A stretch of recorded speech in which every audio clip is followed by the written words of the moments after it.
जय सिया राम। जय जय सिया राम। प्रेम के साथ बोलिए एक बार फिर से हमारे साथ, जय सिया राम। जय जय सिया राम। जय सिया राम, जय जय सिया राम करते हुए हम 15 विश्राम कर चुके। पूरे एक पक्ष का पाठ हो चुका। 16वें दिवस में आज हमारा प्रवेश पाठ का क्रम शुरू होगा और 15वें दिवस का जो पाठ हुआ श्री रामचरितमानस का, उसका सार लेकर आपके समक्ष हम उपस्थित हैं। लेकिन पहले कम से कम 3 बार, आप चाहें तो 5 बार हम ओमकार ध्वनि करेंगे। आपसे भी आग्रह कि ओमकार ध्वनि कीजिए। इस ओमकार ध्वनि का बहुत लाभ है। यानी ओमकार अपने आप में कह लें कि अद्भुत मंत्र है, सबसे शक्तिशाली मंत्र माना जाता है ओमकार को। लेकिन इसे किसी और ईष्ट के साथ जोड़कर ही सामान्यतः इस जप के या इस भाव में आने की सलाह दी जाती विद्वत जनों के द्वारा। सिर्फ ओमकार का जाप नहीं करना चाहिए, अक्सर कहा जाता तब तक जब तक कि आप संन्यास ना ले लें और जो सनातन भारतीय धर्म और संस्कृति है उसमें एक निश्चित अवस्था ना प्राप्त कर लें, तब तक ओंकार का जप ना करें, ये सलाह दी जाती है। क्यों बताता हूँ। मैंने बिना सलाह किसी से लिए जो किया, उसका जो फल मिला वह आपसे शेयर करता हूँ। ओंकार जप मैंने व्रत की जो शुरुआत ही की थी वर्ष 2007 में, तो ओंकार पर मुझे आलेख भी लिखना था, तो और आलेख के बाद कार्यक्रम बनाना था टेलीविज़न के लिए। तो उस क्रम में जो मैंने पढ़ाई शुरू की, उसके बाद हुआ कि प्रैक्टिकल एक्सपीरियंस जब तक किसी तथ्य का ना हो तब तक कैसे दूसरे को पास ऑन किया जाए, दूसरों को कैसे जानकारी दी जाए, जब तक मैं खुद ओंकार के अपने तन पर प्रयोग को ना समझ लूँ।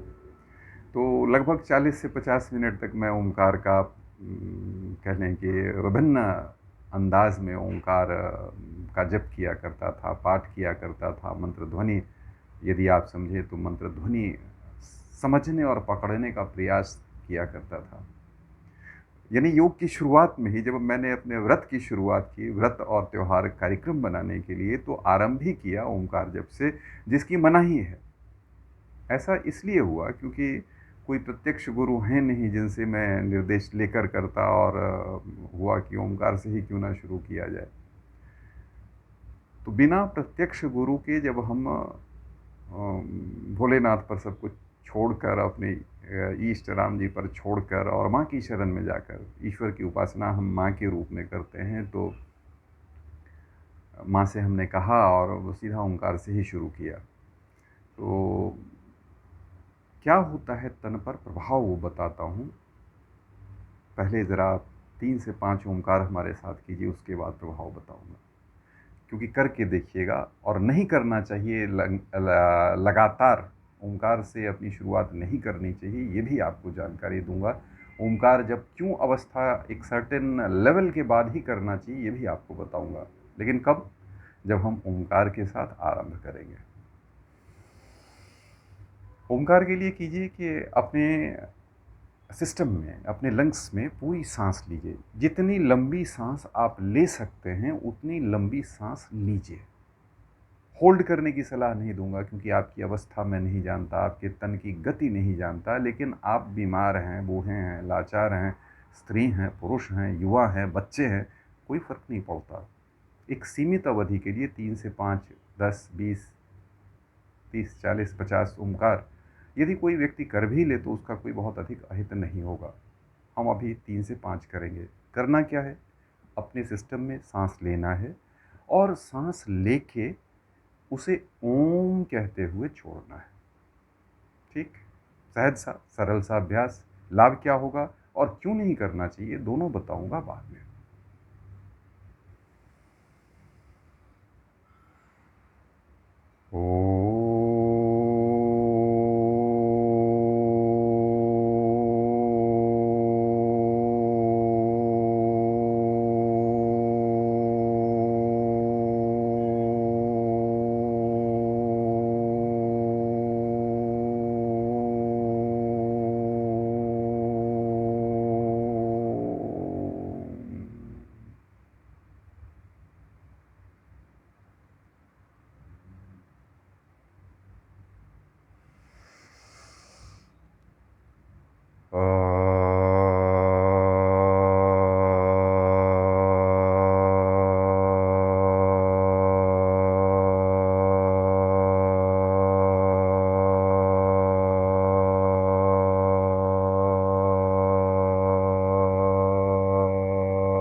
मैंने जब ओमकार जप कभी किया है, ओमकार नाद किया है, तो उस क्रम में मैंने साँस को विराम भी दिया है, यानी जो साँस नियमन की पूरी प्रक्रिया है, उनका पालन किया है। आपसे निवेदन है कि आप इन सबों का पालन ना करते हुए सिर्फ़ अपने तन में साँस लीजिए और तन में साँस छोड़ते हुए ओमकार बोल दीजिए।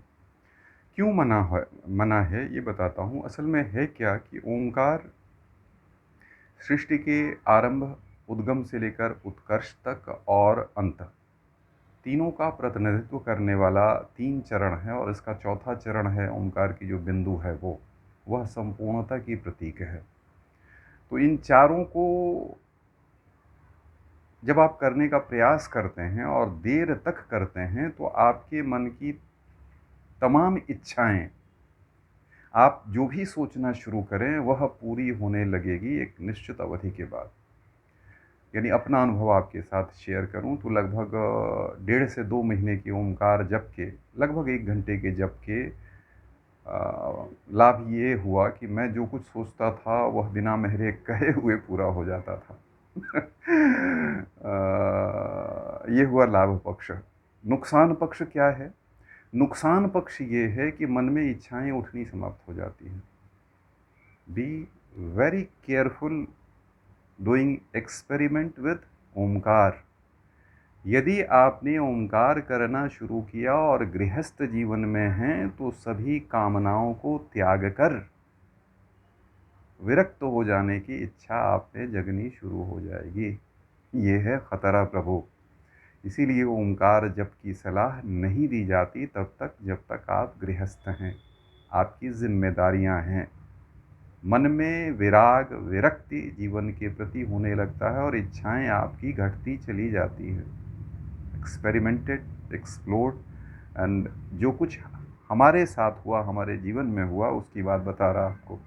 ये अगस्त 2007 में हमने श्रावणी पूर्णिमा के दिन से व्रत का करना शुरू किया, संकल्प के साथ कि जो कुछ सीखूंगा आपको लौटाऊंगा। और सिर्फ 2 महीने में, यानी लगभग 2 से ढाई महीने में सारी इच्छाएं पूरी होने लगी और इच्छाओं का उठना ही खत्म हो गया। तो एक गृहस्थ के लिए अच्छी बात नहीं है। आप गृहस्थ जीवन में हैं तो ओंकार जप मत कीजिए। जिस किसी मंत्र के साथ ओंकार को आप जोड़ देते हैं उसकी पावर को ओंकार बढ़ा दे जा, यानी बहुत अधिक बढ़ा देता है। इसीलिए ओमकार किसी न किसी मंत्र के साथ जोड़ा जाता है। लेकिन जब आप राम जी को जोड़ते हैं तो ओमकार कहने की ज़रूरत नहीं है। राम जी को बिना श्री जोड़े हुए सिर्फ राम राम कह के भी ओमकार के समान ही शक्तिशाली राम मंत्र है। श्री जब आप जोड़ देते हैं, श्री राम कहते हैं, तो जानकी जी का आप नहीं लेते नाम, लेकिन श्री कहने के साथ ही जानकी जी उनके साथ जुड़ जाती हैं। So be very careful about this. जय सिया राम, जय जय सिया राम। और अब श्री राम नाम संकीर्तन।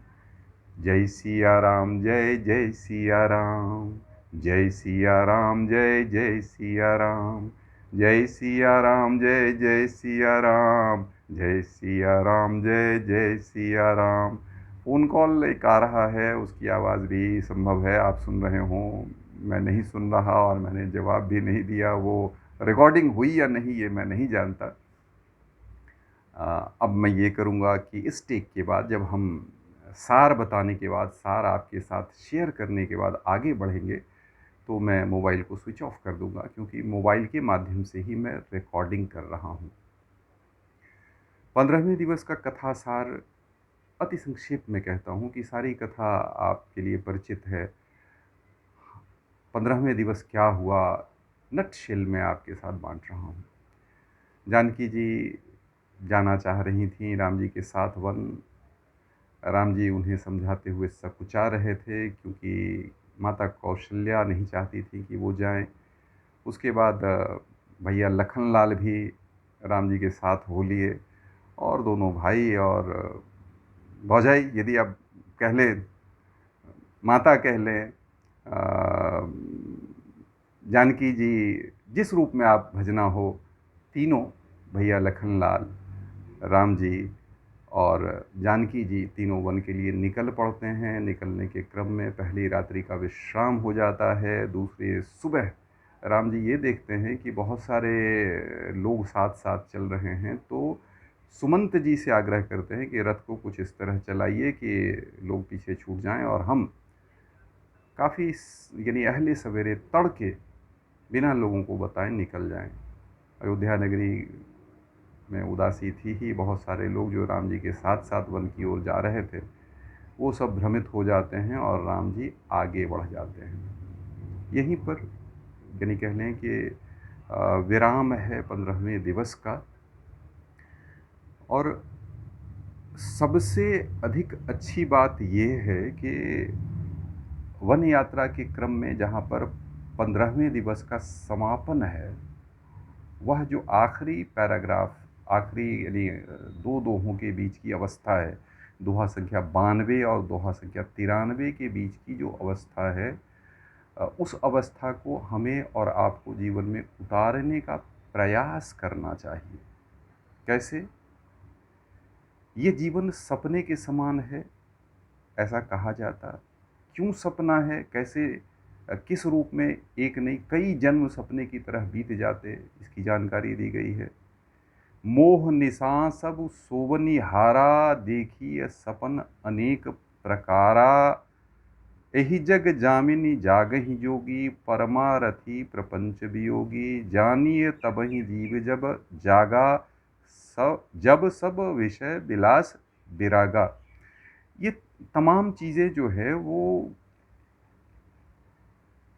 यानी ऐसा प्रसंग है जिस पर हमें यदि कह लें कि जीवन के एक सर्टेन लेवल पर हम पहुंच गए हैं, यदि हमारे बाल बच्चे विशेष रूप से सेटल होने वाले हैं, सेटल हो चुके हैं, ऐसे लोगों के लिए तो ख़ास तौर से ये सोचने की अवस्था है कि अब जहाँ हम हैं वहाँ तक का जीवन हमारा और आगे का हमारा जीवन कैसा है, कैसा नहीं रहेगा, उस पर गंभीरता से विचार करें।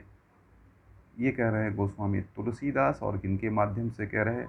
भैया लखनलाल और निषाद राज गुह के बीच में चर्चा हो रही है, उस क्रम में बताते हैं।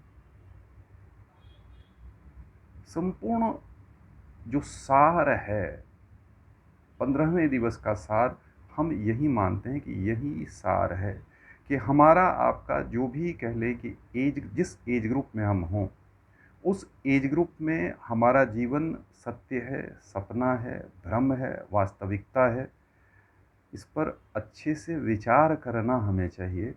और सबसे बढ़कर इस विचार करने के लिए जो हमारा ये तन है, तन रूपी घट है, वह कितना सुदृढ़ है, नहीं है, उस पर विचार करना चाहिए।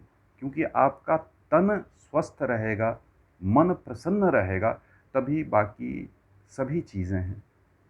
और तन मन दोनों को स्वस्थ रखने के लिए राम जी से बढ़ के और दूसरा कोई उपाय नहीं है।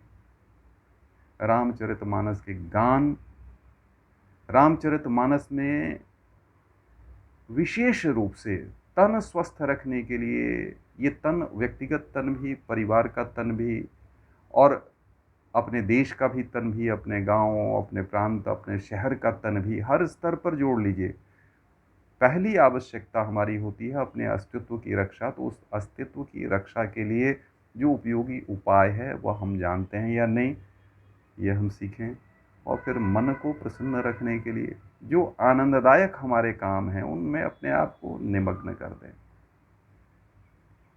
राम ब्रह्म परमारथ रूपा, अविगत अलख अनादि अनूपा, सकल विकार रहित गत भेदा, कहीं ने नित नेत निरूपहि बेदा। इसी राम को हम पकड़ने का प्रयास करें, समझने का प्रयास करें, और गोस्वामी जी की जयंती से जो हमारा अभियान शुरू होगा उस अभियान में हम मिलकर चलें।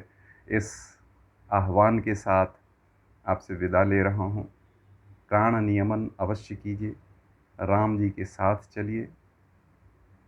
अपने देश, अपने भारतवर्ष, अपना प्रांत, अपन मातृभाषा एहि लेल जतेक सजग भऽ सकै छी, अपन गाम जिला जवार एहि सब लए जतेक सजग भऽ सकै छी से सजग हो। And unitedly we can achieve any target. मातृभाषा, राष्ट्रभाषा, राजभाषा और विश्वभाषा, इन सबों का ज्ञान तो हमें होना ही चाहिए। क्यों, है ना? जय सिया राम, जय जय सिया राम।